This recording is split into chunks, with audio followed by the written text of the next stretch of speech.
안녕하세요. 6월 9일자 신문일기를 진행할 국제신문권 용희 기자입니다. 오늘 낮 기온은 29도 정도로 무더울 것 같네요. 미세먼지는 보통 수준입니다. 그럼 신문일기 진행하도록 하겠습니다. 복지사업 민자유치, SIB 조례가 해법. SIB 조례가 그러니까 사회의 성과 연계 채권이라고 그러는데, 민간이 사업 투자 성과를 내면 지자체가 원금과 인센티브를 지급하는 제도입니다. 예산 낭비를 막고 효율성을 높일 수 있다는 점에서 긍정적으로 보여진다고는 하는데요. 북구에서 최근 도입을 추진했지만 부산시에는 관련 조례가 없어서 무산됐다고 그러네요. 채권에 관해서 구체적으로 보겠습니다. 최근 사회복지 부문의 화두 중 하나는 착한 투자로 불리는 사회성과 연계 채권이다. 예를 들어 민간이 기초수급자 비율을 10% 줄이는 프로젝트를 진행해 성과가 나면 행정기관이 사업비와 인센티브를 지급하는 것이다.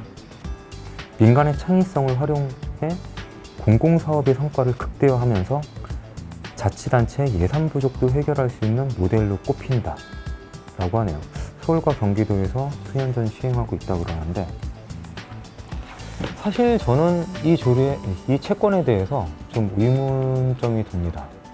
왜냐하면 우선 복지사업의 성과를 어떻게 측정하느냐의 문제입니다. 서울시에서 이 채권과 관련된 사업을 진행하고 있는 게 뭐냐면은 경계성 지능장애 아동들의 지능을 높인 걸로 결과가 나타나면 성과로 인정해준다고 그럽니다.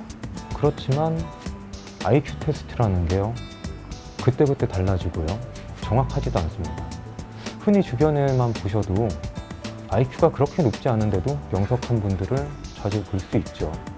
그리고 성과를 부풀리거나 사업비를 부풀렸을 때 이를 어떻게 감독하느냐의 문제죠.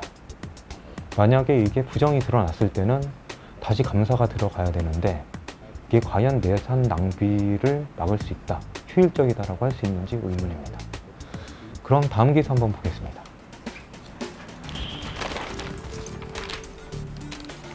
식물도 휴식, 올빼미족 배려, 부산 시민공원에 24시간 개방 딜레마가 있다고 합니다. 우리 신문사에 어떻게 생각하십니까? 라는 코너인데요. 치안 공백, 생육시장의 이유로 현재는 오전 5시부터 자정까지만 운영을 한다고 합니다. 인근 주민들은 전면 개방 민원을 넣고 있다고 그러는데요. 공원 외곽도로 우회 불편함 때문이라고 합니다. 시에서 지금 의견 수렴을 하고 있다 그러는데요. 기사 한번 구체적으로 보겠습니다. 부산 시민공원을 24시간 개방하자는 목소리가 높다. 특히 여름에는 열대야를 피해 휴식을 즐길 수 있는 공간이 부족하기 때문이다. 반면 나무나 동물도 쉴 수 있는 공간을 확보하려면 현재 운영 시간을 유지해야 한다는 반대 의견도 만만치 않다. 그래서 부산시는 지난 1일부터 오는 10일까지 부산 시민공원 이용객을 대상으로 24시간 개방 찬반을 묻는 설문조사를 진행 중이라고 합니다. 이용객을 대상으로 한다네요. 관리하는 시설공단 쪽에선 24시간 개방 요구가 많다고 합니다. 여론을 듣기 위해 설문조사를 하고 있는데, 초읍동 주민들은 야간 폐장으로 통행 불편을 호소한다고 그러네요. 시민공원 24시간 개방을 놓고 주변 주민들이 전면 개방을 해야 한다고 하는데, 이 설문조사를 또 방문객을 대상으로 한다고 합니다. 여러 가지 의문이 듭니다. 우선 지난번에 다뤘던 원천천 주변에 민원이 들끓는다고 그러잖아요. 야간에 운동하는 시민들 때문에 주변 주민들이 소음으로 싸움까지 날 지경이었다고 하는데, 과연 주변 주민들 의견을 좀 더 들어봐야 되는 게 아닌가 싶고요. 설문조사도 방문객이 아니라 주변 주민들을 대상으로 먼저 해야 되는 게 아닌가 싶고요. 같이 해야 될 수도 있고요. 아무튼 이대로 공정한 결과가 나타날 수 있을지는 의문입니다. 그럼 다음 기사 한번 보겠습니다.